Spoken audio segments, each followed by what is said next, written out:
Está no ar, vai começar. Sai desse banheiro! Só não esquece de limpar. Tire as crianças da sala! Tranque o leão na jaula. Pânico! Microfone ligado, convidado sentado. Ouve essa merda, senão nós tá desempregado. Programa tão sensacional. Sucesso até no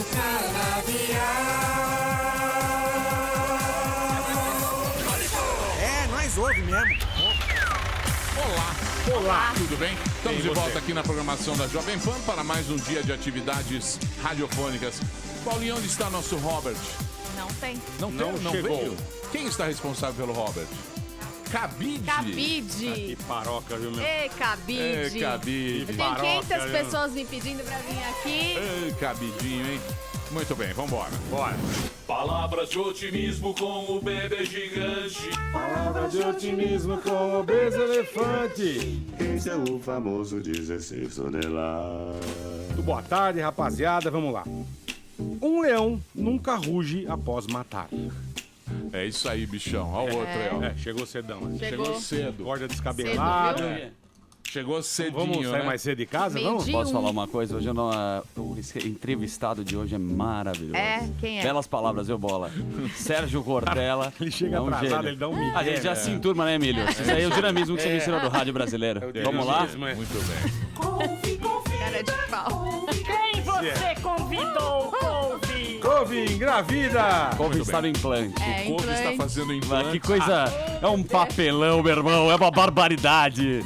Põe na tela o caso lá. Tabaco. Dá uma Ele ligada. fez jabá. Você sabe que Jabá. Dá uma Emílio, ligada à situação do cidadão. fala, meu, o que tá rolando aí, Que brother? paroca, viu, meu? Cara, marca a clínica da careca. Já foi. Clínica Bom Cabelo. Ele postou porque ele deve ter ganho. Aí depois eu que faço jabá aqui. Ah, Clínica Bom Aí, O cara Cabelo. vai ganhou plantar um cabelo. cabelo de poodle nele, você vai ver. Parabéns, Diabo. doutor Peruca. O cara vai parecer Você- vai parecer um formigão. Vai plantar cabelo encaracolado no cara. Vai nascer Você vê tudo que na errado, foto né? que o cara quer divulgar, ele não tá muito afim, né? Não. Ele- Ai, meu Deus do céu, viu? Mário, viu? Hoje teremos aqui Mário Sérgio Cortella, o nosso convidado de hoje. Aqui Genial mesmo, sério. Muito bom. Tô Aqui na- empolgadaço. Aqui na programação da Jovem Pan. Fala, ô Amandinha, você Tudo está bem? muito... Estou doente. Você está doente? Estou doente. Por Passando qual? gripe pra nós. Tô passando gripe pro pessoal. Desculpa aí, gente. Você está com gripe? E quase eu nunca pego gripe. E eu acho que Chikungunya. eu peguei mesmo de verdade. Eu acho- Eu sempre, eu acho que sempre, eu sempre sou. acho que é olha que chikungunya bonitinho. Sempre Muito pego obrigado. resfriado no máximo. Mas eu peguei Certo. gripe desse, Eu acho que é desse ano eu chikungunya. peguei. Muito bem. Hoje teremos... Sim. Hoje... Mestre. Hoje o É. negócio vai ser Fofo. bom aqui, porque nós teremos hoje um convidado ilustre nesse programa. E nós estamos precisando de pessoas Iluminação. ilustres. Também Sim, sim. Senhoras e senhores, aqui está ele, o professor Mário Sérgio Cortella, conversando com a gente. Ele que beleza, lançou hein? agora o livro. Eu ganhei o seu livro do meu filho. É mesmo, que É. delícia. Ele me deu o livro, o último livro seu, sobre a... Por que fazemos o que fazemos? Por que fazemos? É, que é um livro que eu gosto muito. Muito Você sabe que bacana. ele está há 23 semanas na lista dos mais vendidos na área de esoterismo e autoajuda. Pra você ver. Autoajuda até entendo, esoterismo Pra eu tenho muito dificuldade. Agora, ô, professor, esses livros, eu acredito que eles... É que a autoajuda é um negócio muito queimado, né? Mas é bem legal. É Mas bem é legal. também, por exemplo, às vezes me perguntam, Emílio, se eu faço livro de autoajuda. Eu falo, claro, eu sou da área de filosofia. Tem que lembrar que o lema do Sócrates, há 2.500 anos, era conhece-te a ti mesmo. Exatamente. Se esse é o lema, conhece-te a ti mesmo, é claro que isso é autoajuda. O que mudou na história não foi o conceito de filosofia, foi o conceito de autoajuda. Sim. Por isso a autoajuda, às vezes ela é banal, às vezes não. Às vezes eu escrevo coisas que são boas, às vezes elas não são boas. né? Nesse sentido, eu não tenho nenhum tipo de vexamento, né, de fazer o que alguns chamam de autoajuda. Por exemplo, esse livro, Por que Fazemos o que Fazemos, ele foi lançado em agosto e já está na 17ª edição. O que no Brasil é uma coisa estrondosa, porque é um livro que lida com convicção, debate filosófico, com coisas sobre a vida, carreira. Por isso, para mim, é espantoso. Agora, o mais espantoso é que, quando você disse que recebeu o livro do filho, é que hoje uma parte do meu público tem menos de 18 anos de idade. O que para mim é inédito, Então, mas você acha, por que as pessoas elas estão buscando a filosofia? Você acha que porque isso entrou no YouTube, porque isso foi pro jovem Por exemplo, também? eu tenho 30 livros publicados. Antes do YouTube eu tinha 5. Depois do YouTube, portanto, nos últimos 10 anos, para ser mais direto, embora ele tenha aparecido um pouco antes, eu tenho 30. Por quê? Porque o primeiro passo para alguém conhecer a reflexão que eu faço, que o Clóvis, que aqui esteve de Barros Filho, Leandro Carnal, etc., o Luiz Felipe Pondé, muita gente aí nesse circuito, acabou sendo conhecida pelo YouTube. É comum que a pessoa diga, eu vi um vídeo teu, tem um que é viral, que está há mais de 12 anos girando, chamado Sabe Com Quem que você está falando? Né? E a pessoa viu isso e disse, olha, eu fui atrás do livro. A filosofia, de alguma maneira, ela interessa um pouco mais, porque nós vivemos hoje situações de muita angústia. Né? Vocês, por exemplo, sabem, porque vocês lidam com humor, com aquilo que dá graça à vida, aquilo que é engraçado, mas aquilo que é desgraçado, né, também vem para o nosso dia a dia. E as pessoas falam, que vida desgraçada, né, que trabalho desgraçado. Então aquilo que enche de graça, seja no sentido do humor, seja no sentido da reflexão, aquilo que nos deixa melhor, alguns autores hoje vêm fazendo. E a filosofia entrou um pouco na moda. E grandes questões da filosofia que estavam meio desaparecidas, elas vieram à tona. Por exemplo, por que fazemos o que fazemos? Por que eu estou nisso em vez de estar? Será que eu sou feliz naquilo que consumo? Então, tudo isso no cotidiano levou a um aumento da meditação, da reflexão. E isso, claro, acabou tornando algumas pessoas da área de filosofia algo inacreditável, que é um filósofo pop. Eu estava vindo aqui agora para Jovem Pan e, de repente, parado na Paulista, enquanto eu esperava para atravessar, né, no semáforo de lá para cá, eu tive que tirar umas 8, 10 fotos, né, porque eu estava bem na avenida. Celebridade. Exatamente. Celebridade Esse tipo e de coisa é algo impensável Blogger. há alguns anos. Né? E aquilo que a gente tem no campo da filosofia, ela às vezes perturba, às vezes ela serena, às vezes ela é uma má filosofia, mas quando ela serve para mexer com as pessoas, ela é muito boa. Por isso, fico feliz que teu filho tenha passado o livro pra você. Ele deu de Natal. Agora, Cortella, você acha que esse fenômeno da filosofia, porque eu vejo que a molecada, ela aprendeu a usar o like e o dislike, que é eu gostei ou não gostei, que é binário. isso, Que é binário de Facebook e tal. Sim. Você acha que a partir desse momento as pessoas vão querer mais questionar as coisas ou você acha que elas vão ficar Uma nesse... parte delas, uma parte. Por exemplo, eu venho me preocupando muito com uma coisa que pode parecer até estranha, mas eu me preocupo muito com os emojis, com os emoticons. Não porque eu deles não goste ou não aprecie. É que eles são uma redução mental, de uma certa maneira, Muito, nossa na Senhora. comunicação. Por exemplo, até algum tempo, se eu queria dizer que eu gostava de você, eu ia escrever gosto de você. E você ia entender que aquela expressão era isso. Agora, eu mando uma face, um rosto, Um coraçãozinho. Coração. ou eu mostro um sinal de positivo, um like. Isso é uma redução. Nós estamos voltando quase à escrita hieroglífica. Né? Eu Verdade digo mesmo. assim, isso é bom demais. E aí verdade. manda uma mãozinha batendo palma. Será que eu tenho que desenhar para as pessoas entenderem? Mas Essa nem xingar, o cara manda um cocôzinho pra essa você. perda de sentido de algumas palavras, de algumas expressões, ela leva algumas pessoas a se enfastiarem um pouco mais. O que eu vejo hoje, por exemplo, no mundo digital, do qual eu sou um adepto, eu vejo um certo cansaço com relações que são muito superficiais, com coisas que são muito rasas na convivência. Pessoas que dizem algo inacreditável, assim, eu tenho 300 amigos, ninguém tem 300 amigos. Na vida. Nem na vida inteira. É. Não tem. 10 já te dá um trabalho infernal. Tem gente que tem 10 milhões. Você tem colega, você tem conhecido, Isso. você tem parceiro e parceira. Amigo do amigo. Amigo é outra coisa, dá um trabalho outra infernal. Né? Nesse sentido, essa banalização, né, das relações, às vezes ela perturba algumas pessoas. E nesse sentido, sentido, a filosofia também lida com isso. Claro que a gente não pode imaginar que a filosofia tem um papel superior. O nazismo também tinha seus filósofos, as ditaduras também têm os seus filósofos. Nesse sentido, não é ela em si algo que seja libertador, mas que ela hoje traz uma visão que algumas pessoas não estavam habituadas. Por exemplo, eu tenho um livro cuja pergunta na capa, ela é meio perigosa de ser feita, que é: se você não existisse, que falta faria? Zero. Nem lê seu livro. Uma pessoa que disser isso aqui agora, de brincadeira, ambas disseram, é muito arriscado. Né? Afinal de contas, se eu não existisse, falta alguma faria? Essa é uma questão que mexe com o jovem, qualquer pessoa. Eu, Cortella, eu preciso pensar que o que é que eu faço? Farei eu falta? No momento que eu me for, será que haverá alguma coisa que se lamente a minha partida?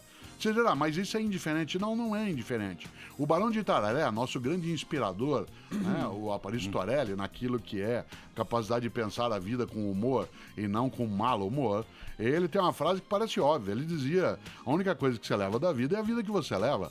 E que vida levo eu, que vida leva tu? Isto é, qual é a nossa condição de não ter uma vida banal, fútil, superficial? Aquela em que a gente fica apenas marcado por um estado de passar pela vida. Não é à toa que a gente precisa cautela com essas questões. E a filosofia, claro, pode ajudar a pensar, mas essa redução mental, ela é um risco. Aí eu pergunto de novo, as meninas falaram, não farei falta, mas a gente tem que construir isso. Vou perguntar outra vez, não pense nisso quando bebe, mas sem beber. Pense, se você não existisse, que falta faria? Essa é uma questão. Mas a rede social, pra mim, eu não tenho o que reclamar. A minha mulher tá conversando bem menos comigo. Ela fica mais tempo, né, Emílio? Tira foto, selfie, atualiza, compartilha. É maravilhoso. Nos dão um agradável... Pessoas que nos dão um agradável prazer da ausência delas. Claro, né? Lógico. E nesse sentido, para mim, a rede social, ela colocou... Eu não tenho WhatsApp, né? Eu não uso Twitter. Não tenho. Eu tenho outras prioridades em relação àquilo que eu quero fazer. Algumas pessoas têm, outras não. O Facebook que eu tenho, que tem mais de 800 mil seguidores, o meu escritório administra, eu passeio nele. Mas eu acho imprescindível, né? Nesse sentido, eu não posso ter algumas coisas porque elas perturbariam a minha rotina. Mas eu tenho outras. Por exemplo, eu não dirijo. Né? Outro dia eu até encontrei uma pessoa que falou assim, você não dirige? Eu falei, não dirijo, eu não boto ovo, não fabrico rádio, tem um monte de coisa que eu não faço. Tem um monte de coisa que você não faz, né? É verdade. Aí a pessoa fala, mas você não dirige, você tem algum problema? Eu falei, não. Aí eu falei assim, quantos livros você já escreveu? Ela falou, nenhum. Eu falei, então, eu escrevi 30. Que é normal alguém que não escreve livro. Então, esta lógica, né, da rede social, quando você fala, você não tem o WhatsApp? Sim, não tenho. Tem outras coisas. Posso eu tê-lo? Claro, eu não sou avesso a isso. Agora, que a rede social, que o mundo da web aumentou imensamente a minha capacidade de comunicação, ampliou minha sala de aula, né? De uma sala com 50 alunos, você passa numa atividade da web, num programa como o Pânico, você passa para milhares de pessoas pelo país afora. Portanto, concluindo, o que eu gostaria como área de filosofia? Que a gente tivesse uma grande praça, aquilo que os gregos chamavam de ágora. Sim. Né? A grande praça, em que você chega e fala, e discute, ouve, percebe, conflita, aprende. E isso, claro, o mundo digital entregou de bandeja, que é uma grande praça. Sim. Eu tenho dois assuntos. Dois assuntos? Vou traçar um paralelo, que eu sou muito inteligente. Recentemente, conhecido como ontem e hoje, uma chuva de comentários horrorosos na rede social sobre a morte de Dona Marisa Letícia. Gente falando que ela mereceu o final dela, que é o lugar que resta. A turma tá com ódio, o pessoal, ódio no coração. Sim. Ao mesmo tempo, aconteceu aquela coisa muito bonita que foi os colombianos muito empáticos ao nosso povo brasileiro, sentindo a nossa dor.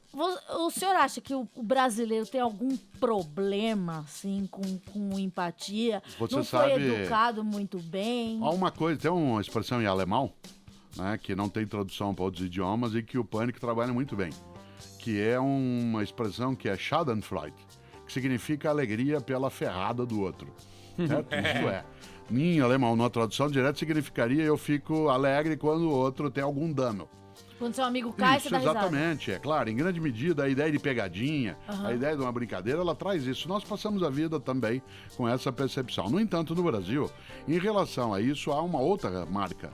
Qual? No que se refere aos ódios ideológicos, né, nós confundimos muito justiça com vingança. Nenhum tenho. Porque a gente é um povo mais Não, burral? nós passamos séculos governados por um grupo de ricos. Aquilo que os gregos chamariam de plutocracia. Plutos em grego é riqueza. Uma plutocracia, né? Não uma putocracia, que seria um governo de crianças, em latim, não o que alguns imaginaram. Né? Uma plutocracia, ela faz com que no Brasil o acúmulo de bens ele seja entendido como ofensivo. No caso da política, o fato de alguns terem aversão à figura do Lula em algumas situações, ou em todas elas, algo acontecendo com a esposa dele vai significar quase uma justiça divina. O mesmo que se falava em relação ao HIV, quando ele apareceu no Brasil em 1982, em que se dizia que aquilo atrasou imensamente o combate ao HIV. Atrasou imensamente, porque o preconceito, ao se colocar, por exemplo, o HIV como uma questão de pessoas que tinham práticas de homossexualidade masculina, ou que fossem consumidores de drogas ilegais, etc., seria apenas justiça divina. É bem por feito isso, que pegou, claro, né? a ideia do bem feito a partir do mal feito. O preconceituoso, Exatamente. no meu entender, ele tem duas características. Primeiro, que ele é covarde.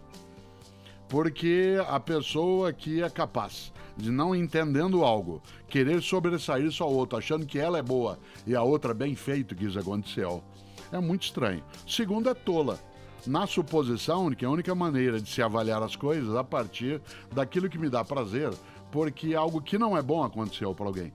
Eu não quereria que isso acontecesse com ela, como com várias outras pessoas. Quereria eu, por exemplo, que Marisa Letícia fosse julgada, se fosse esse o caso na justiça? Claro. O que eu quero no meu país é justiça, não é vingança, não é vendetta. Mas por que o senhor acha que, assim, o povo colombiano, aparentemente tão parecido com o nosso, eu não sei nada sobre a história da Colômbia, se solidarizou com a nossa dor? Tá.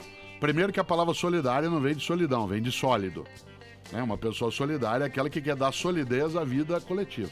Por isso, solidariedade é a vida que não racha.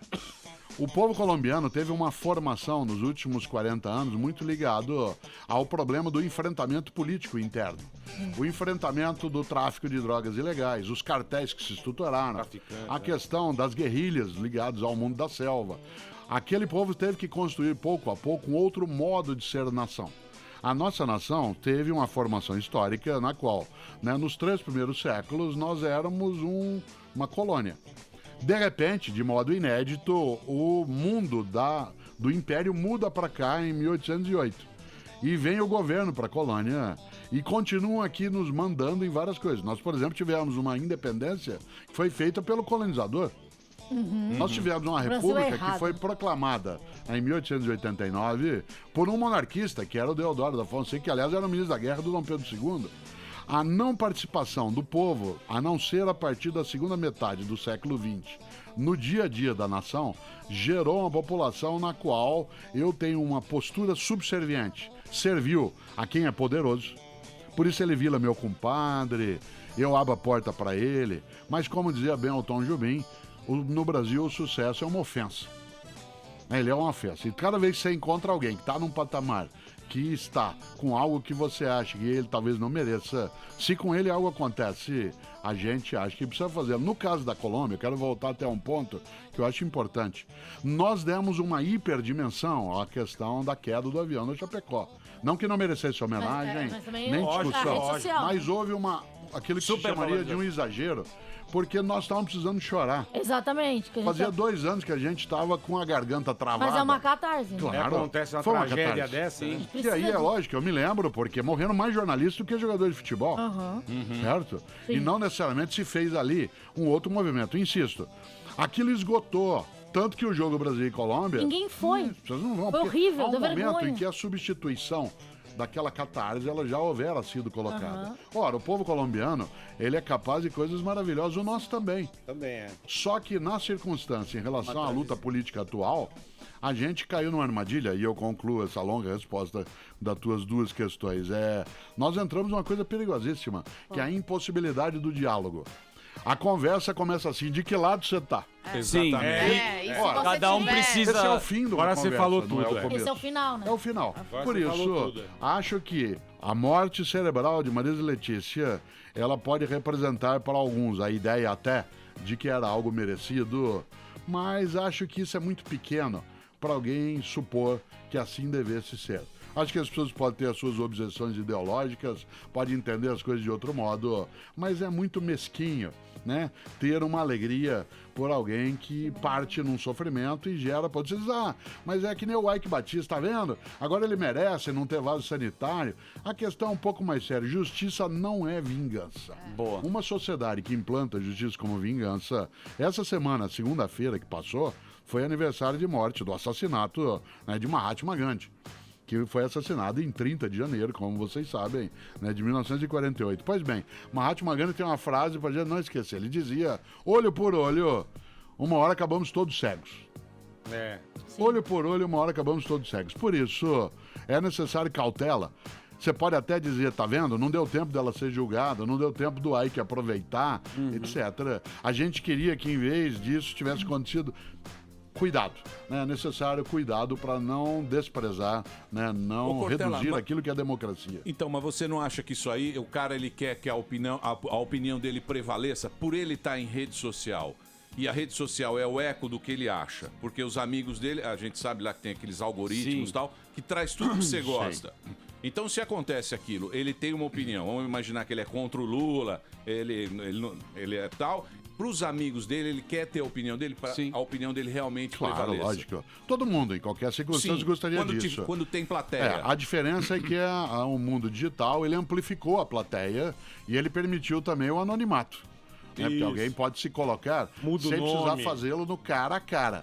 Vocês se lembram que Juca Kfouri vinha sendo tripudiado em vários momentos pelas posições que tomou, né, no ano de 2015, e houve um momento em que começaram a ir até a região próxima onde ele mora e gritar debaixo da casa dele, né, e eu sei porque eu sou vizinho dele, começaram a gritar em relação a ele, xingá-lo. O que ele fez? Como um bom sociólogo, jornalista, ele desceu e foi até as pessoas. Não para peitá-las no sentido físico, não para reagir a uma agressão, mas para mostrar, eu tô aqui agora, fala na minha cara, discuta comigo, entenda o que eu quero dizer. As pessoas escaparam, elas saíram. Quer dizer, há uma certa valentia que é extremamente acovardada que isso é possível. E a pessoa que quer que prevaleça só a opinião dela, ela esquece algo. Leonardo Boff, que é um estupendo pensador catarinense, ele diz que um ponto de vista é a vista a partir de um ponto.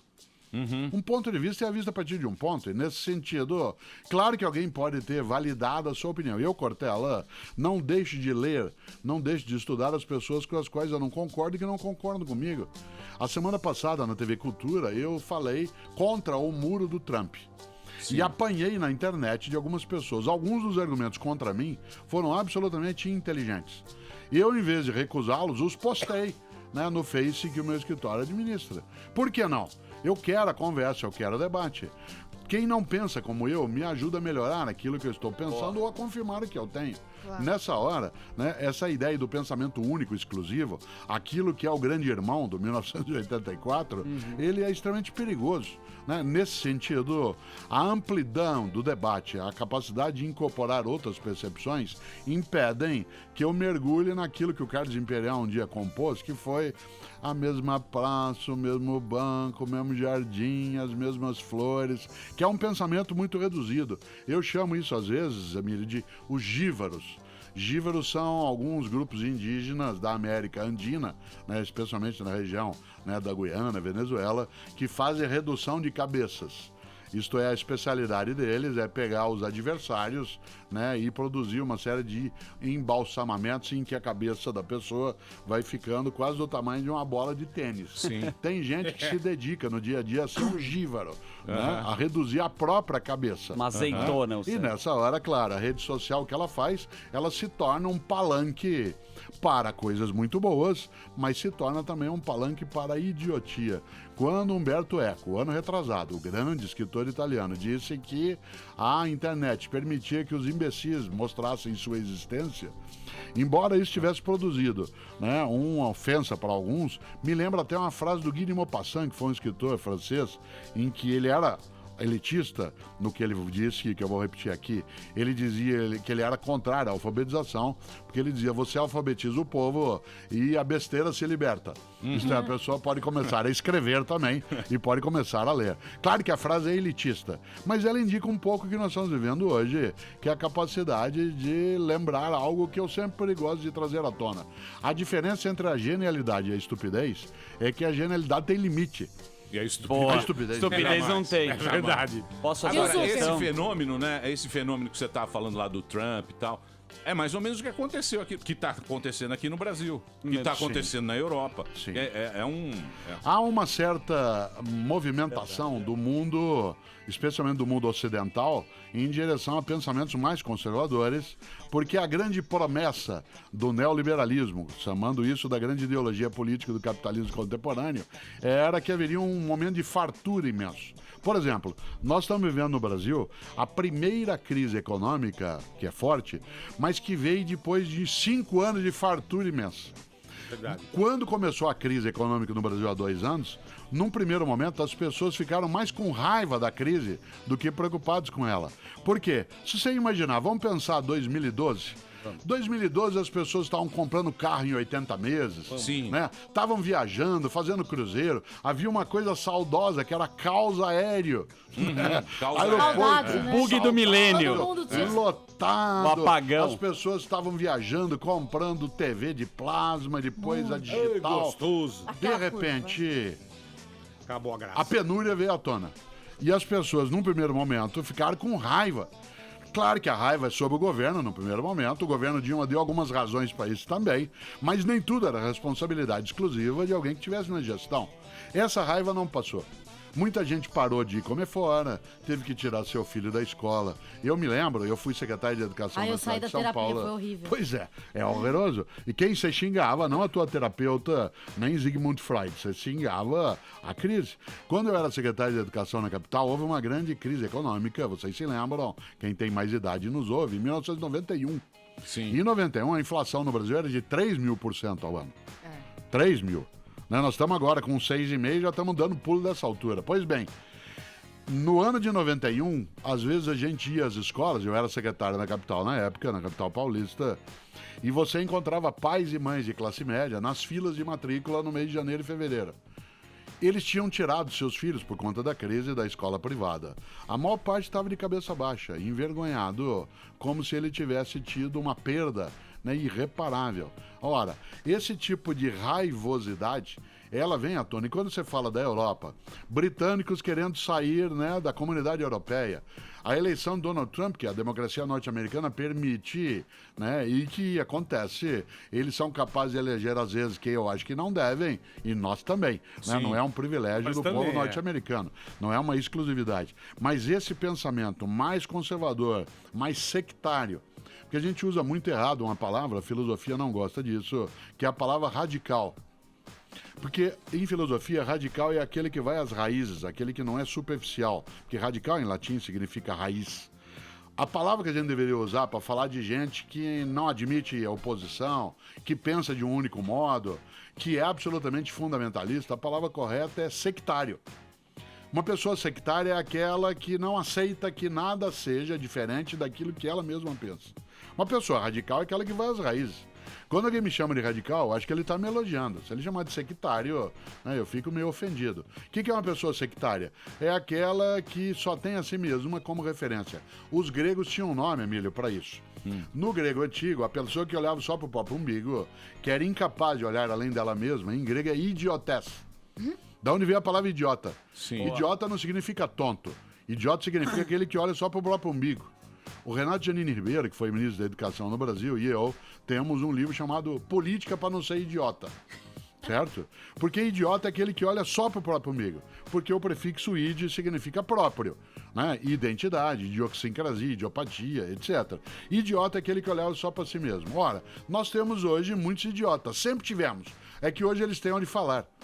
Hoje tem como aparecer. Antes era só nós, idiotas da filosofia, que podíamos falar. Agora, verdade. a outros que não são da universidade, o número de idiotas não é que ele aumentou, Triplicou. é que agora ele tem onde falar. E você tem aí Tem alto-falante. uma infantilidade muito grande. Porque gente que durante décadas não pôde se expressar, quando ela o pôde, ela o fez de maneira infantil.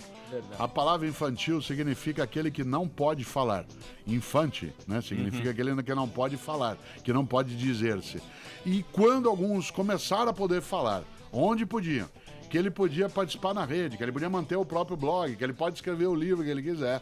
Essa infantilização, que era uma condição obrigatória, ela veio à tona. E aí, daquilo que era o não falar, se passou uma taquilalia, né, que é uma falação sem fim, como nós fazemos no rádio, como nós fazemos numa sala de aula. A gente vai falando sem parar, né? E vive-se uma vida que é muito afobada.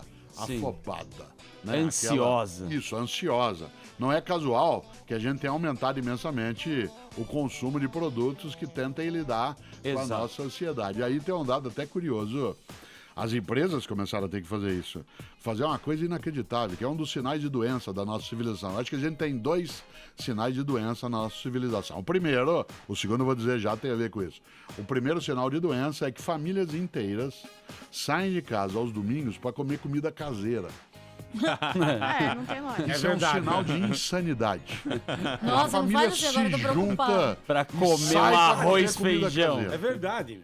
A segunda forma de insanidade, essa é um pouco mais forte, é nós imaginarmos o número de pessoas que no cotidiano ela é capaz não só de sair para comer comida caseira, como ela é capaz também, né, de ampliar a sua maneira de expressão, imaginando que ela pode falar qualquer coisa, sem responsabilidade. Que ela pode dizer o que ela desejar e fazê-lo, né, sem nenhum tipo de consequência. Não é assim. Né? E nesse sentido, há um adoecimento, né, dessa nossa condição. E é um mundo muito apressado. Por exemplo, você tem filhos, eu tenho filhos e netos, etc. Muita gente os tem. Você sabe, você chega em casa hoje à noite, enquanto teu filho de 14 anos de idade saindo, fala: filho, onde você tá indo? Ué, pai, tô indo pra uma balada. Filho, hoje é quinta-feira, como é que você tá indo pra uma balada? Pai, pode ser a última balada da minha vida. Você encontra tua filha de 18 anos no final de semana, onde você tá indo, filho? Vou acampar. Mas você saiu agora no feriado. Mãe, pode ser a última viagem da minha vida. Como é que alguém vive o presente contínuo? Como se ele fosse a única maneira de estar.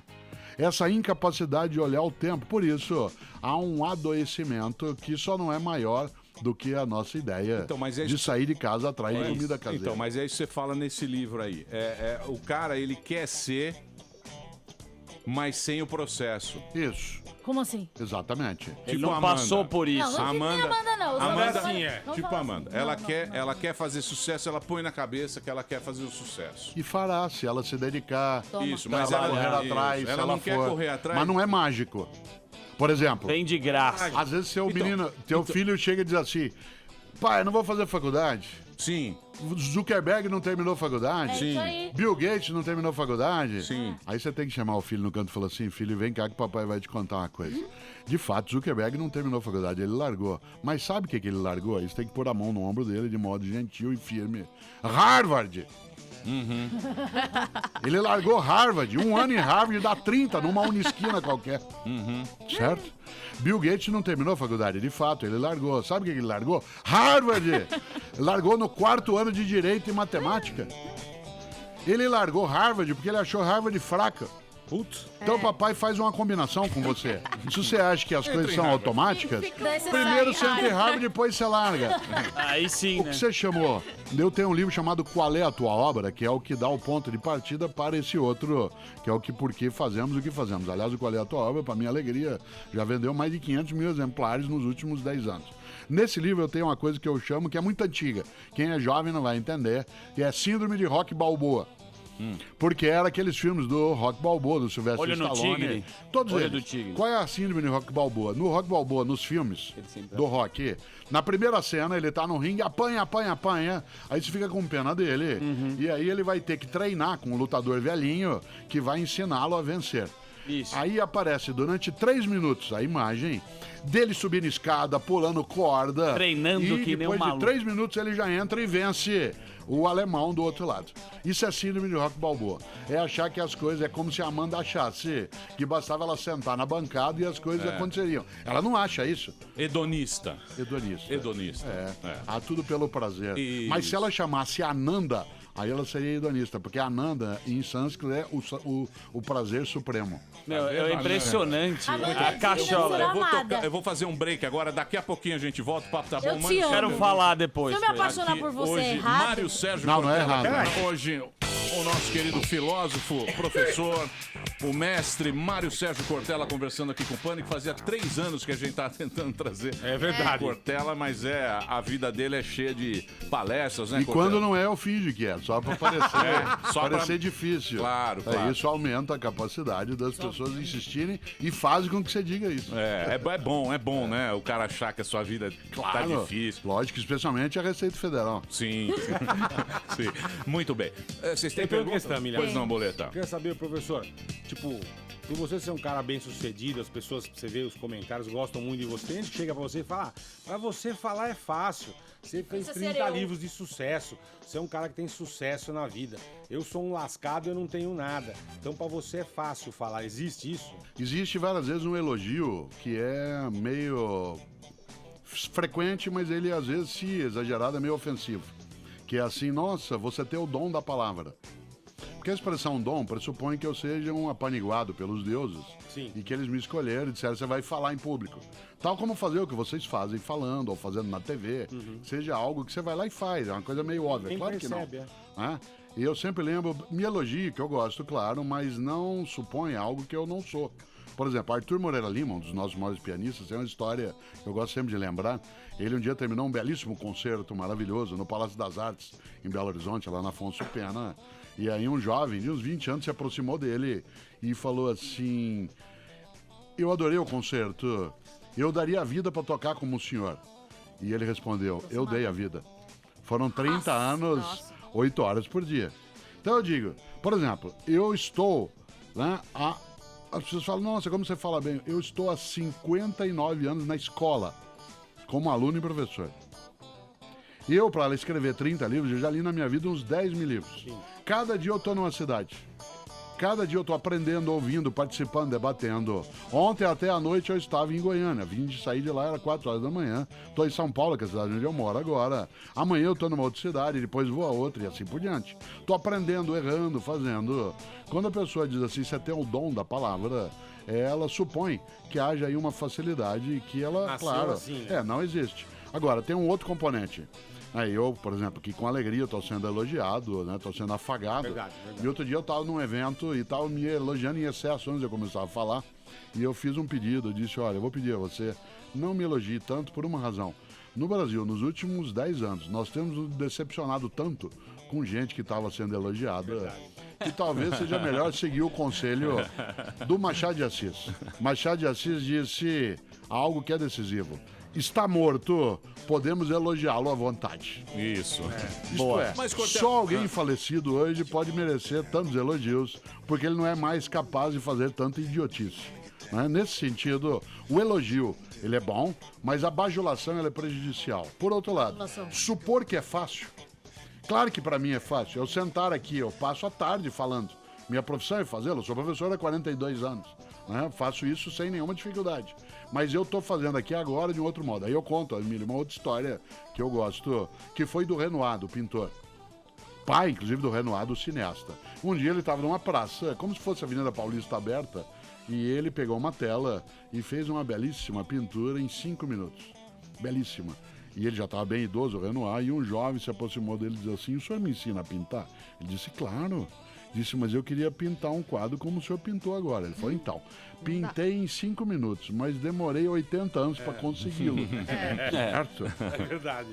Então, quando você vê num programa de rádio em que vocês vão falando, introduzindo debates, trazendo coisas, articulando, pô, que gostoso, a gente lá tá com os caras, a gente se diverte. Claro que é bom, Sim, mas você tem um acúmulo. Às vezes o cara tem que estudar filosofia para fazer isso, às vezes tem que estudar biologia para fazer isso. Sim. Né? Então, tem umas coisas... E durante Ó, muito esse aqui que me tempo, deu o né? livro, ó. Esse aqui que eu... Bonitão Emilito. ele, né? É o Emílio. A Ele minha me deu- capacidade de avaliação de meninos bonitos bem e bonito, meninas esse menino, né? é boa porque eu sou pai e neto, né, de o alguns menino. e sou avô de outros, portanto,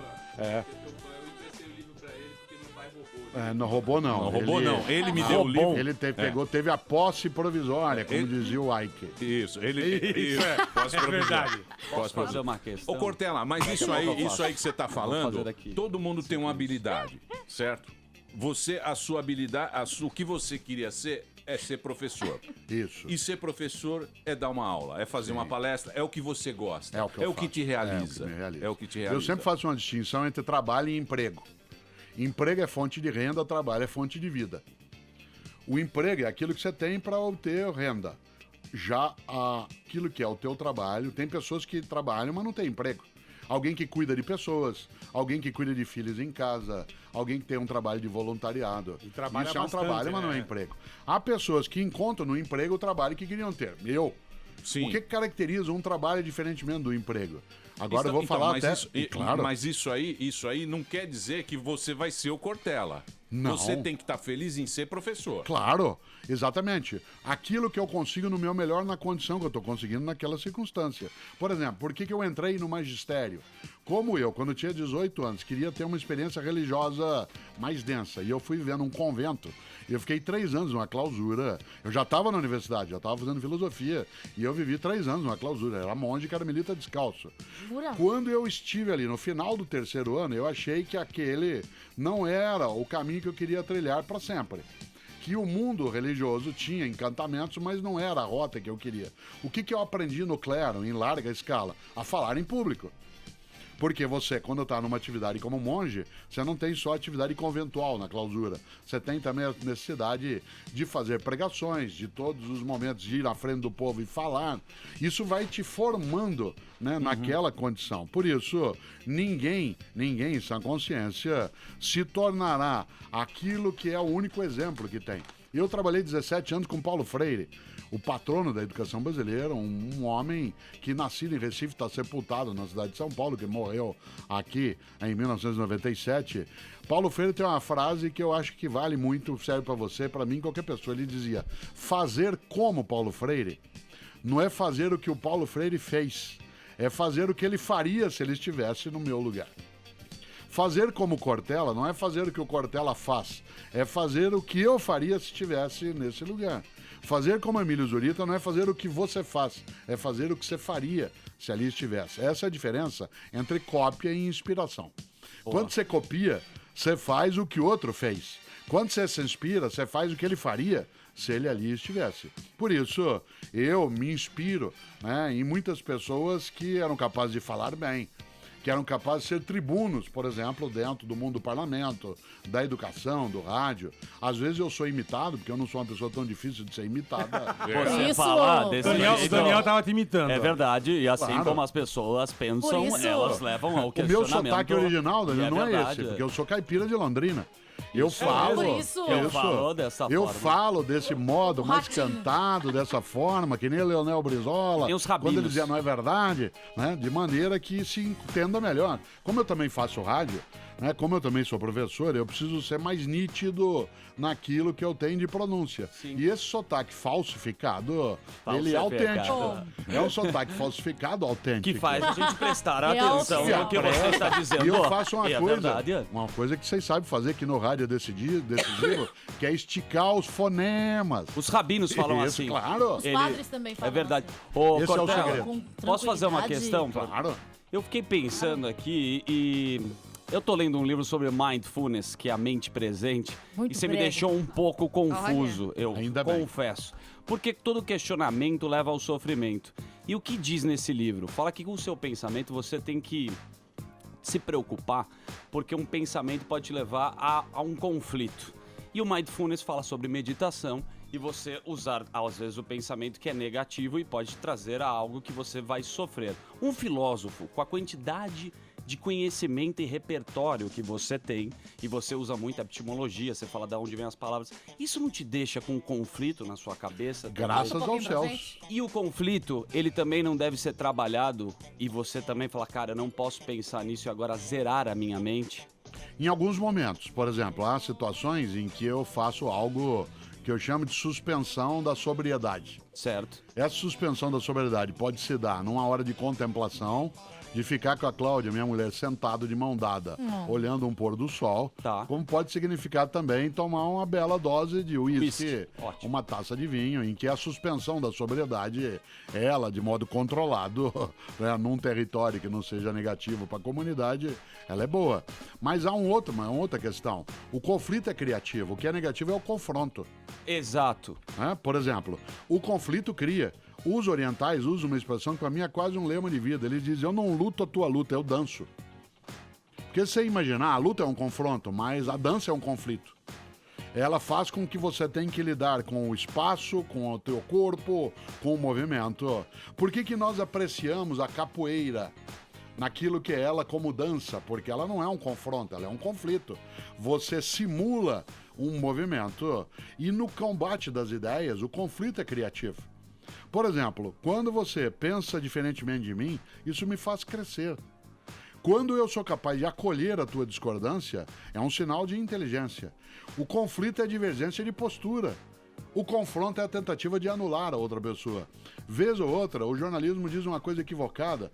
Ele chama uma guerra de conflito bélico. Uma guerra não é um conflito, ela é um confronto. Conflito é um debate. Ótimo. Conflito é aquilo em que nós discordamos, mas saímos inteiros.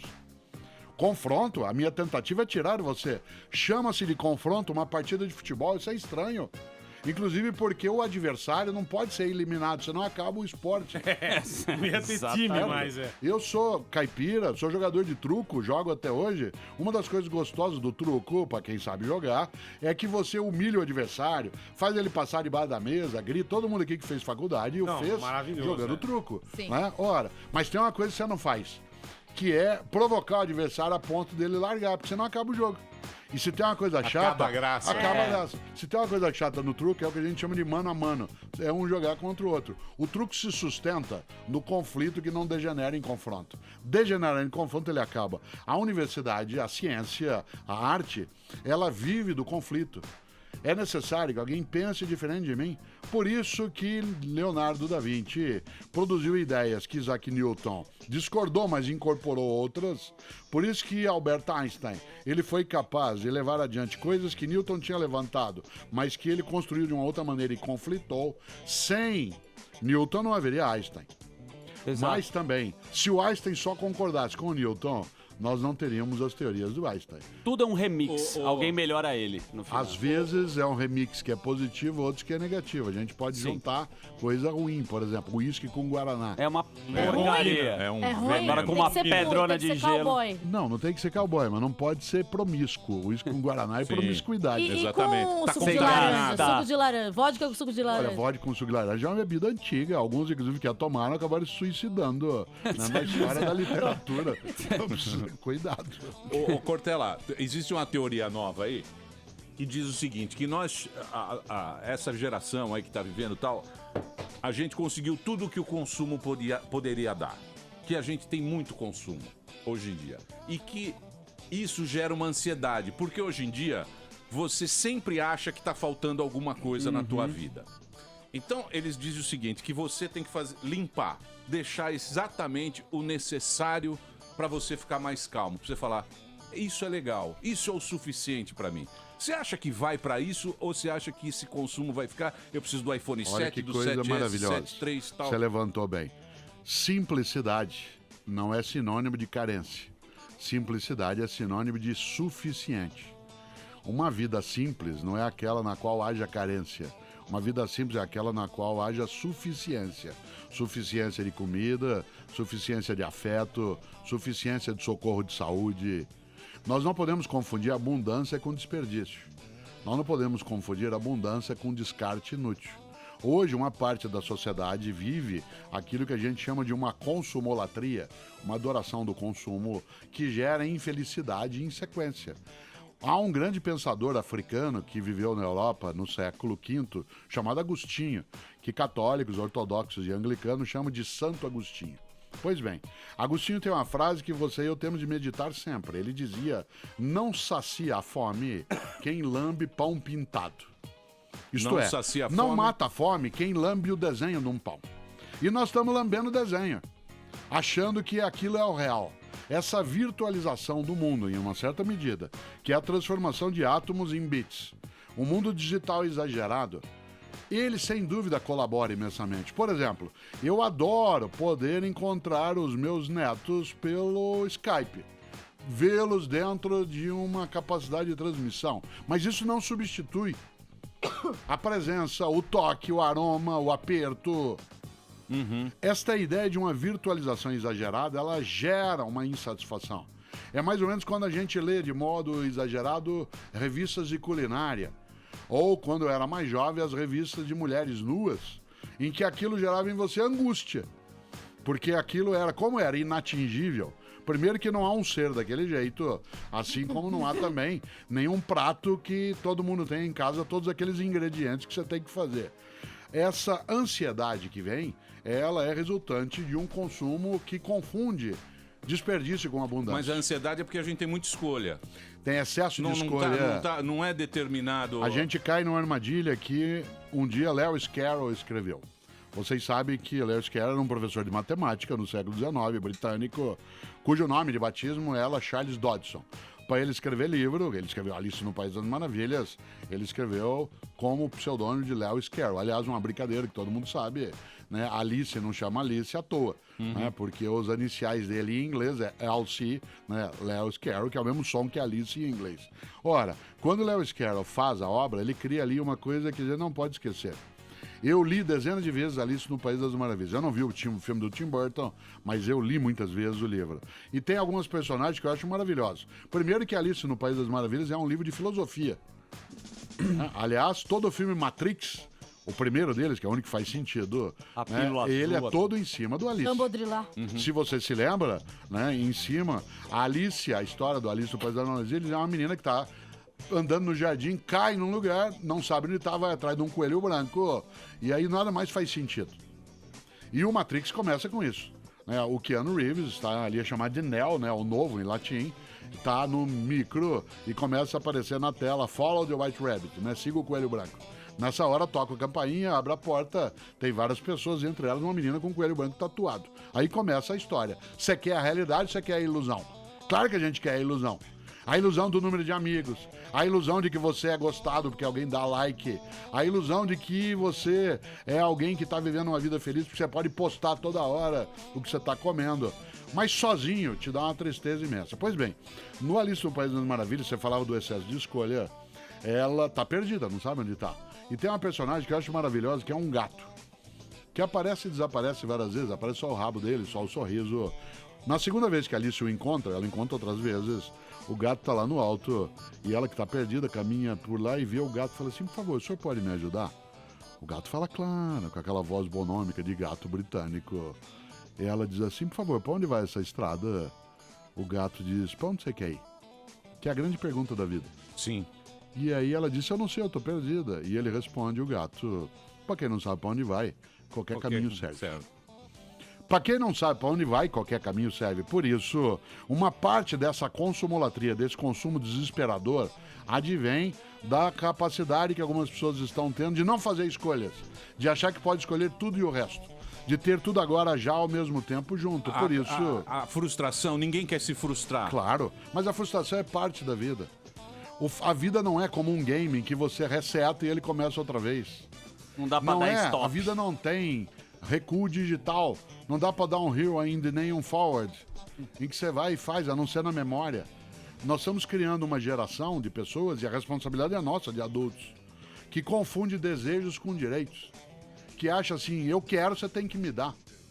E existe a necessidade de esforço em relação a isso. E mais do que tudo, a ideia de simplicidade. Por que nós, que moramos em São Paulo, passamos por uma crise de abastecimento de água imensa, que agora, de maneira perturbadora, está sendo sanada, né?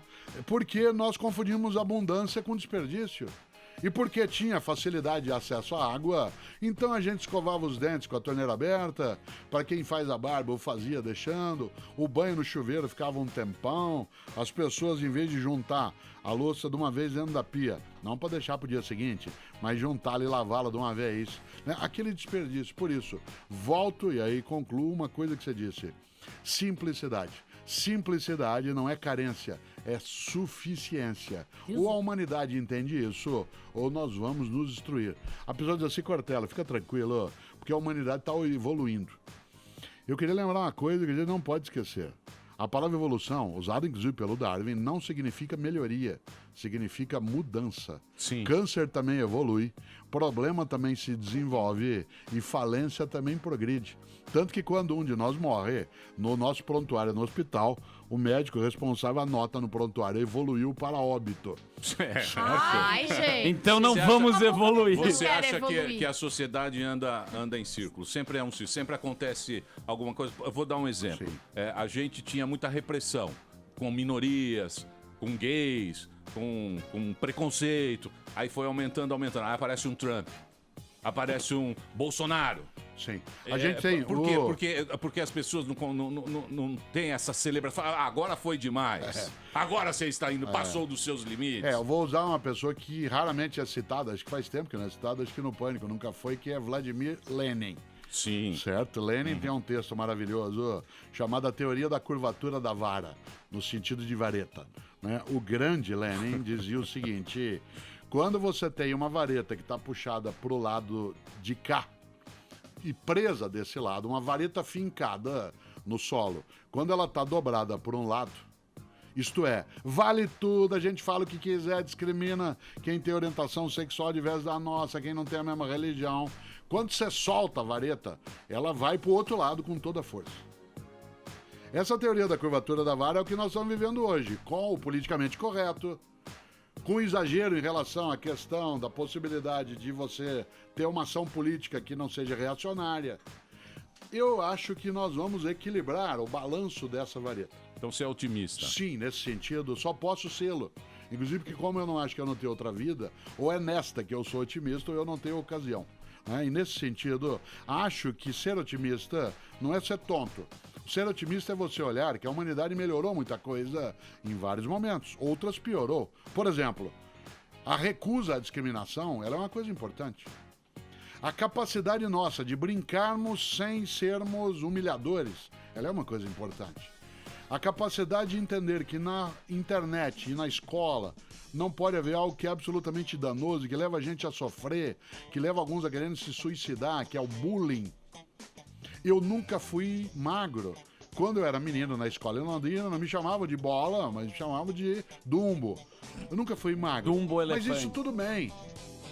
Algumas pessoas às vezes brincam comigo e dizem que eu pareço o capitão do Tintim. Parece. Outros, Parece. Panásio de Alzade. outros dizem que eu pareço Capitão Haddock. o Bud Spencer. Capitão Haddock, é verdade. É. O Bud Spencer. Parece o cara do O Bud Spencer que morreu ano passado, eu e a Cláudia estavam voltando da Alemanha num avião e as duas comissárias alemãs acharam que eu era irmão do Bud Spencer e estava voltando do sepultamento. Aliás, o Bud Spencer falava português, falava 9 idiomas, certo? Ele foi casado com uma brasileira, foi cônsul na cidade de Olinda.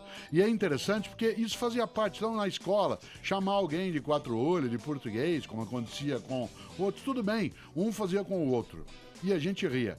Quando você hiperdimensiona isso, coloca na internet, produz o bullying, tem uma regra. Eu sempre gosto de lembrar, brincadeira é quando você brinca comigo, não quando você brinca de mim. Não ria de mim, ria comigo. Boa. Uma das coisas gostosas, por exemplo, no Pânico, seja no rádio ou na TV, é que em várias situações você tem a autoironia. Você brinca com alguém, mas você brinca consigo mesmo. Isto é, não é o outro que passa ridículo sozinho. Quando alguém dos teus convidados, seja no programa, seja na TV, ele entra, né, na brincadeira e aí ele brinca junto, fica gostoso.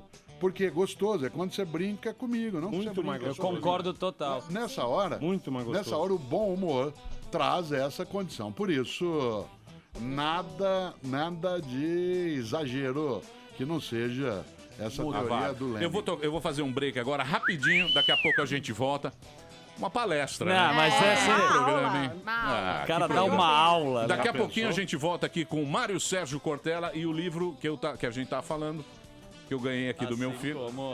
Você é sacana, hein, meu? Por que eu sou Você sacana? roubou o livro. Não, tô brincando. Fui eu que eu dei o livro pra ele, Ele eu disse. peguei de volta. Aí Ele emprestei disse. pro meu amigo ali, Vitor, que tá ali sentado. Sim. E agora estamos trocando informações. Depois eu vou me convidar a sentar na bancada aqui. Ele tá aqui, ó, na ele tá rabeta. Senta aí. Com a vareta do Leme. É muito legal esse livro. Esse gosto. livro eu Que gosto. bom, obrigado. É muito legal. É muito legal. A importância do propósito, você que tá aí, principalmente para Claro, quem tá. ele começa com uma conversa que é odeio segunda-feira. Bacana. Ó, tá à venda aí em todo o Brasil. Você pode comprar, que é uma boa leitura. Hoje estamos aqui com o mestre Mário Sérgio Cortella. Você conhece ele da TV Cultura, doutor pela PUC. Estamos falando dos assuntos aqui sobre vários assuntos. Inclusive, aqui está o Emílio, meu filho, e a gente estava conversando outro dia que ele gosta de conversar. A gente conversa muito. E ele falou uma frase, e eu marco as frases, porque eu acho frases um negócio bacana. E a gente estava discutindo exatamente isso, até onde as coisas vão, as pessoas, o jeito que elas estão se expressando hoje em dia. Ele falou, pai, sabe o que eu acho? Ser chato tá na moda. Pô, falou bonito, hein? Ele falou bonito, e eu Falou até bonito, marquei falou essa bonito. frase aqui. E ser chato tá na moda? Olha, de uma certa maneira, a nossa noção de chatice hoje ela ganhou uma potência que ela não tinha. Né? Você sabe que o Guilherme Figueiredo tem no Brasil um livro clássico chamado Tratado Geral dos Chatos. É um livro antigo, dos anos 1960. Esse livro ajuda muito a entender o que significa essa chatice. Né? Nesse sentido, sim. Eu acho que é um pouco da moda as pessoas querendo perturbar os outros. Por exemplo, alguns não se conformam em comer, eles precisam postar o que ele está comendo. Sim, sim. Ele não se conforma mais em apreciar o sorriso da filha dele. A humanidade tem que ter acesso àquilo. Né? Portanto, Wi-Fi 4, isso, né? tudo. Nesse sentido, a chatice aí, ela é quase que inerente. Né? Nessa hora, eu me lembro de uma coisa, que é uma frase antiga que a filosofia usa, que é verdadeira, que diz que só os antipáticos são sinceros. Obrigado. Né? Só os antipáticos são sinceros. Obrigado, gente. Todo mundo que é simpático dissimula.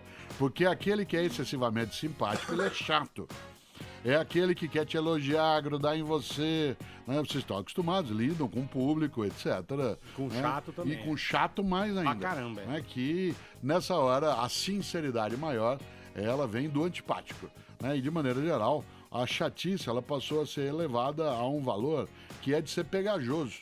Né? Você tem um mundo, as pessoas se pegam demais, se grudam demais. Eu, por conta até da atividade em palestra, em evento, de ter me tornado eventualmente pop até em algumas situações, há pessoas que não se conformam em pedir, por exemplo, uma foto, que é uma coisa que me honra, né? Ou pedir um autógrafo. Ela quer grudar. Né? Ela quer grudar. Nunca eu tive nos últimos 3 anos uma pergunta tão forte que é assim: você me dá um abraço? Eu acho uma coisa, como se diz assim, fofa até, mas de repente. Né?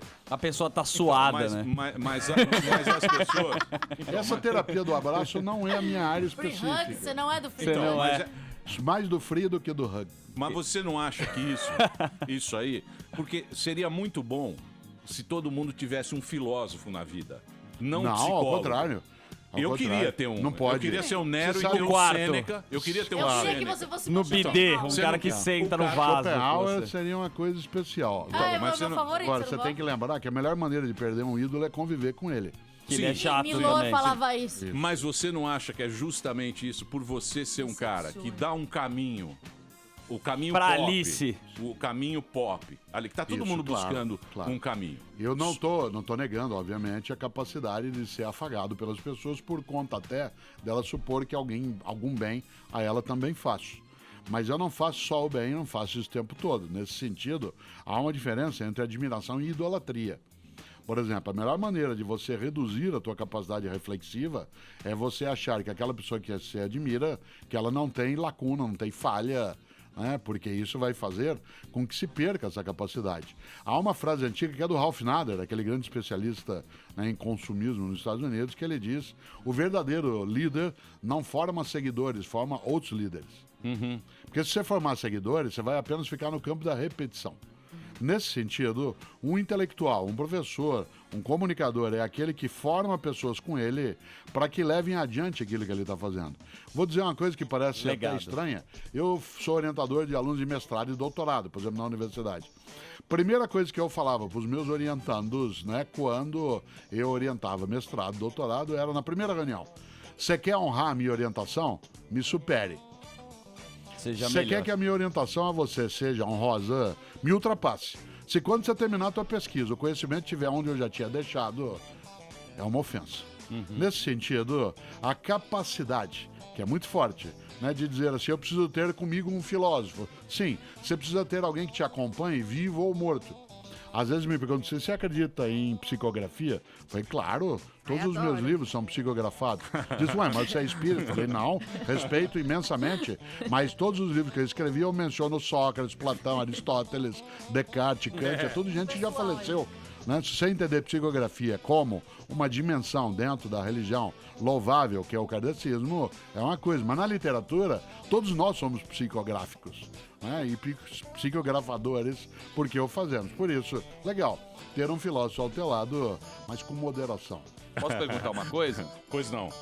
No seu último livro, Por que Fazemos o que Fazemos, você fala da minha geração como hedonista. E voltando àquele negócio da consumolatria que você diz, você acha que uma coisa tem a ver com a outra? Bastante, porque o Contardo Caligares, que é um grande psicanalista, ele diz algo que é verdade. Ele diz, uma parte dos jovens hoje, de classe média, como você e eu, vivem como se fossem adultos em férias. Isto é, ele vai ao cinema, ele vai à balada, ele passeia, ele come fora, ele só não trabalha. Isto é, esta lógica de a vida como uma grande festa, que você tem que participar de modo contínuo. Um dos sinais disso é o consumo absolutamente exagerado de bebida alcoólica.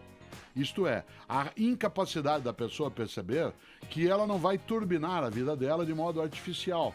Porque uma hora ela volta para ela. A hora que passar o efeito, né, do energético, a hora que passar o efeito da droga ilegal, legal, a hora que passar o efeito daquilo que ela está ali consumindo, ela vai voltar a ser ela vai ter que pensar.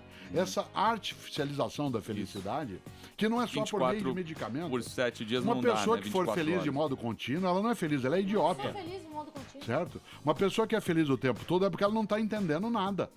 A vida tem turbulência, dificuldade, por isso o hedonismo, isto é, a prática contínua, perene e acelerada, do mero prazer. A vida coloca desprazeres. No livro, Sim. Por que fazemos A o que ressaca, fazemos, né? A é ressaca, claro. no caso. Aliás, a Você ressaca sabe, é uma Cortella? grande lição da natureza que nos permite continuar bebendo sem morrer. Porque quando você vomita e bebe, você ressaca, fala, não nunca tem mais eu vou morrido. beber de novo, Mas né? eu vou dormir. Então, Né? você sabe Foi. que Ai, você sabe que na minha cidade tinha um cemitério, aí tinha uma frase lá em latim, no cemitério, o portal do cemitério tinha aquela frase em latim, do pó viemos, ao pó voltarás. Nós que aqui Aí um dia- estamos, aí um por dia- vós esperamos. É, que Isso. aliás é o nome Essa de um é bonita. belíssimo filme. É. Que é E do... aí- Quem é esse filme? E não tem mais isso. Poltergeist. Não tem mais. O contato com a morte não existe mais. Jovem O Instagram. Mas Um vai dos ao velório. equívocos, Emílio, que se Morre, teve mas ele não sai é o feliz. fato, por exemplo, de nós furtarmos das novas gerações a presença aos velórios. Você não pega uma criança antes que ela tenha 6 anos de idade e a leva para um velório, porque aquilo é uma situação para ela que ainda ela não lida. Mas a partir dos 6 anos de idade, quando ela já está numa convivência mais intensa, uma criança não pode ser retirada daquela circunstância que faz parte da vida para que ela perceba algo decisivo. Que com a morte a gente não se conforma, mas a gente se conforta. Isto é, a gente ganha força junto. E quando uma criança vai a um velório, ela vai ver que adultos também choram, que há ali sintomas de desespero, mas que a vida continua, que as pessoas se abraçam, que elas se afagam. Quando se retira uma criança da convivência com o cessar da vida, ela não vai aprender a lidar com o cessar do amor, com o cessar da escola, com o cessar da amizade. Ela vai achar, voltando de novo, que é um game em que você joga, reseta e aí ele começa volta. de novo. E não é. Né? Nesse sentido, lidar com a morte de uma maneira que seja mais respeitosa. Por exemplo, quando você, na tua cidade, estava lá no alto, essa frase lembrava. Aliás, em latim é memento homini, quid pulvis est et pulvis revertério. Né? Essa expressão, ela tem um significado muito forte. Né? A Amanda lembrou aqui a frase sobre que nós esperamos em Portugal, né? Na cidade de Évora, onde há uma grande universidade. Guido Mantega passou por lá, fez conferência quando éramos colegas na PUC São Paulo. Uma das coisas boas é que na cidade de Évora tem uma imensa igreja chamada Igreja de São Francisco. E uma coisa que se a Amanda nunca viu, precisa dar uma olhada na internet, porque você gosta da frase, é que dentro dela tem uma capela, dentro da Igreja de São Francisco, chamada Capela dos Ossos, em que ela tem osso humano do chão até o teto. Do chão ao teto. E a frase no alto é: nós ossos que aqui estamos, pelos vossos esperamos. Ora, essa ideia da mortalidade, ela precisa ser trabalhada com as crianças, porque a gente tem que lidar com as pessoas com a ideia de perda. Frustração. Uma hora acaba a festa, uma hora a balada termina, uma hora acaba o amor. Mas eu acho que isso também é culpa dos pais. Por exemplo, nesse negócio de educação. Não vem por não exemplo, com o papai. Claro. Tá vendo aqui o Emilinho? Não sabe falar não, sabe pronto. lidar. Ele não consegue. Eu lembro quando ele ficava triste, que ele perdia o judô, tinha prêmio de Consolação. Honra ao mérito. Todo mundo tem que ser campeão. Todo mundo ganha uma medalha. A gente não pode ser loser. A gente não pode tirar 5 na prova. 5 passa, gente. 5 passa. claro. A gente pode ser medíocre, mediano. A gente não precisa ser o Pode melhor ser em medíocre? tudo. Sim. Você acha que talvez, aí eu tenho uma outra percepção, mas não descarto a tua. É que eu sou Nietzsche, sabe? Nietzsche. Nietzsche. Nietzsche total. Nietzsche morreu solteiro, então Morreu não pode ser triste. É a avaliado. Amanda. Não, mas o Nietzsche morreu É o com caso da cachorrinho, Amanda. né? Calhadíssimo. Mas morreu Nietzsche, solteiro. só sobrou o Mas cachorro. o Chopper. Só ele- sobrou ele o osso. casou? É, o Casou, Chopin claro. também. Então, Agora, então beleza, Nietzsche ele é o meu Nietzsche favorito. não tem. Aliás, ele morreu, tal como o Mário Quintana, morreu solteiro. Ah, Aliás, tudo ele bem. tem a melhor frase, Mário Quintana, que eu já vi pra não casar. Que ele morreu com quase 88 anos de idade, solteiro. E toda vez que alguém aí lhe perguntava, por que o senhor nunca se casou? Ele dizia, sempre preferi deixar dezenas de mulheres esperançosas do que uma só desiludida. Né? Ora, Cachorro, né? quando você lembra essa ideia, eu acho que a mediocridade pode ser uma escolha. Sim. Mas eu não acho que ela é a melhor escolha. Porque Mas ela como... pode ser uma escolha. Você pode ser, claro. Há pessoas que podem escolher aquilo que desejarem, livres são. Mas para algumas pessoas, a mediocridade ela não é uma escolha que ela queira fazer. Por exemplo, Incapacidade. quando você chegava, no tempo em que eu era menino, ou o Emílio, que é um pouco mais novo que eu, que a gente chegava em dezembro com o boletim da escola impresso, pro pai assinar. Isso. Lógico. E ele lia assim, 5 em matemática, 5,5 em português, 6 em história. Filho, o que é isso? Pai, deu para passar. Esta lógica do acostumar-se com aquilo que é no meio, que é medíocre, ela é muito perigosa. Bem ruim. Porque você começa a diminuir-se. Diminuir-se, isto é, cada vez você vai colocando para si mesmo ou para si mesmo patamares inferiores de realização. E você vai se habituando. E vai chegar um dia numa frase, espero que você nunca chegue, ruim com ele, pior sem ele. Mas, por exemplo, as crianças... Zona de conforto. Exatamente. Mas você não acha que faz mal pra todo mundo ficar competindo o tempo todo? Então, você não tem que estar competindo o tempo todo, mas quando você trabalha, hoje muitas escolas trabalham com uma coisa, por exemplo, na educação física, chamada jogos cooperativos. Em que de você desenvolver esporte só de alto rendimento, né, você trabalha com jogos cooperativos para a criança não entrar naquilo que é exclusiva disputa. Mas de vez em quando é bom jogar queimada. Em que a tua tarefa é fazer acertar o outro com a bola. De vez em quando é bom jogar truco, e no truco é bom vencer. Né? Nesse sentido, esse exagero que você tem, de que todas as pessoas elas ficariam magoadas, né? Se elas não fossem reconhecidas, né, como com alguma contribuição, isso vale em algumas circunstâncias, mas não vale em outras. Né? Não haveria um campeonato de futebol, né, se nós tivéssemos que fazer com que só o empate, né, fosse o bom resultado. A consumolatria, vou voltar de novo para esse, porque isso na verdade não Seu sai. pai vai gostar dessa ideia, né? Porque vai É. diminuir o dispêndio. Então cancela o iPhone 7, Emilinho. Pois é, não. Tá na mão já, irmão. Não, o que eu quero perguntar pro Cortella é esse modelo de consumo que a gente tem muito no Brasil você acha que provém sim do imperialismo cultural americano? Uma parte, mas também nós enriquecemos muito nos últimos 50 anos. Vou lembrar algo que talvez algumas pessoas não lembrem. Né? Nosso país era muito mais pobre há 50 anos. Quando eu era menino, em Londrina, depois me mudei para São Paulo com 13 anos, para a capital, da família tinha carro. Era um tio que tinha carro. O carro era uma coisa rara. Isso há 50 anos. Isso, há 50 anos. Nós não tínhamos bens de consumo. Nós não tínhamos, por exemplo, mais do que um telefone. Aliás, ter um telefone já era uma coisa caríssima. Não havia, eu não tinha mais do que 2 pares de sapato concomitantemente. Sim. E não que eu fosse filho de pais pobres. Meu pai era gerente de banco quando eu era criança, minha mãe professora. Pois é, mas a influência americana naquela época não era tão Ela era mais aguçada. forte até. É? Só pra você ter uma ideia, em 1962, quando eu ainda morava em Londrina, no governo do John Kennedy, pelo óbvio, ele não tinha sido assassinado ainda, existia a Aliança para o Progresso, que para ajudar os pobrezinhos brasileiros nos mandava leite em pó pra gente tomar na merenda na escola. Então, na escola, na hora do intervalo, a gente fazia um leite americano escrito em inglês, né, que tinha, era um achocolatado, até hoje eu lembro, porque era um sabor de sabão, né, assim, magnífico. Aquilo, sim, vinha. A influência norte-americana sobre nós vem desde a Segunda Guerra, quando eles ajudaram na indústria da mídia a criar o Zé Carioca, né, a colocar o Brasil no circuito com Carmen Miranda. Exatamente. Né, essa baianização, né, da brasilidade. Agora, o consumo se dá à medida que você avança, e isso você está certo, com um padrão de hegemonia, de comando da nação norte-americana. No cinema, no teatro. Né? Cultura, né? Mas você, porque ontem a gente estava conversando sobre a geração pré-vocês. Porque meu pai, ele perdeu o pai dele muito cedo, então não teve o conhecimento grande ali daquela figura. E a gente tentou, na verdade, eu queria chegar a fatos históricos que comprovassem certas atitudes do pai dele em relação a ele. No caso, por exemplo, ele que foi um cara que viveu certa parte da Segunda Guerra Mundial, estou falando ainda do seu provedor. E o meu, é a mesma coisa. Eles já não tinham essa influência americana, você acha? Eles tinham, mas eles tinham uma questão. A Segunda Guerra Mundial no Brasil, ela não aconteceu como batalha, mas havia aqui uma restrição, uma carestia muito grande de bens de consumo. Durante a Segunda Guerra no Brasil não havia trigo. Você fazia pão a partir de fubá. Né? Não havia gasolina, se utilizava gasogênio, não havia meia de nylon. Tinha racionamento de Tinha energia. racionamento. Meus pais, que nasceram no final dos anos 20, eles, quando da Segunda Guerra, tinham 15 e 16 anos de idade. Não havia, num período de guerra, você tem uma constrição, um fechamento de consumo muito forte. Sim. Eles se habituaram a impedir o desperdício. Por exemplo, quando eu era menino, e para os meus filhos eu assim também eu fiz, se nessa hora estivéssemos almoçando, e aí ele levantasse e ainda houvesse comida no prato, eu pedia a ele que voltasse e terminasse. Entendi. Aí ele dizia, mas eu já acabei. Eu falei, não, você não acabou, termine. Mas eu não quero mais, então por que pôs? Isto é, uma formação do teu avô, no caso do meu pai, que recusava o desperdício.